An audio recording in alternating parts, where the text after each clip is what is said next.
ನಮ್ಮ ಚಾನೆಲ್ನ ಆತ್ಮೀಯ ವೀಕ್ಷಕ ಬಾಂಧವರೇ ನಮಸ್ಕಾರ. ದಿಲೀಪ್ ರಾಜ್ ಅವರನ್ನು ನಾವು ಕಳ್ಕೊಂಡು 3 ದಿನ ಆಗ್ತಾ ಬರ್ತಾ ಇದೆ. ನಿಜಕ್ಕೂ ಸಹ ಇದು ಬೇಸರದ ವಿಚಾರ ಕೂಡ ಹೌದು.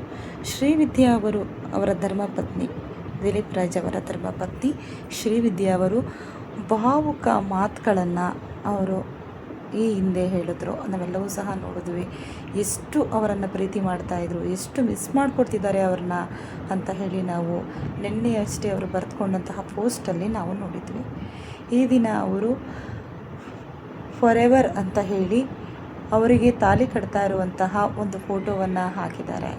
ಹಾಗೆಯೇ ಅಪ್ಪ ಪ್ಲೀಸ್ ಬನ್ನಿ ಅನ್ನುವಂತಹ ಸೂಚನೆ ಇರುವಂತಹ ಒಂದು ಸಿಂಬಲನ್ನು ಅವರು ಥಮ್ಸಪ್ ಮಾಡಿರುವಂತಹ 4 ಜನ ಅವರ ಫ್ಯಾಮಿಲಿ 4 ಜನರು ಸಹ ಥಮ್ಸಪ್ ಮಾಡಿರುವಂತಹ ಫೋಟೋವನ್ನು ಸಹ ಶೇರ್ ಮಾಡಿ ಅಪ್ಪ ಪ್ಲೀಸ್ ಅಂತಲೂ ಕೂಡ ಹೇಳಿದ್ದಾರೆ.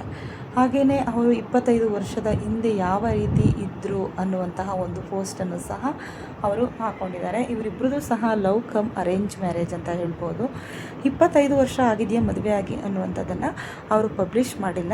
ಆದರೆ 25 ವರ್ಷದ ಹಿಂದೆ ಅವರು ಹೇಗಿದ್ದರು ಅನ್ನುವಂತಹ ಒಂದು ಫೋಟೋವನ್ನು ಸಹ ಅವರು ತಮ್ಮ ಪೋಸ್ಟ್ನಲ್ಲಿ ಹಾಕ್ಕೊಂಡಿರುವಂಥದ್ದು ಈಗ ಎಲ್ಲ ಕಡೆ ತುಂಬ ವೈರಲ್ ಆಗ್ತಾ ಇದೆ. ಇವರಿಗೆ 2 ಮಕ್ಕಳು ಸಹ ಇದ್ದಾರೆ, ಅದಿತಿ ಹಾಗೂ ಧೃತಿ ಅಂತ ಹೇಳಿ. Thank you for watching.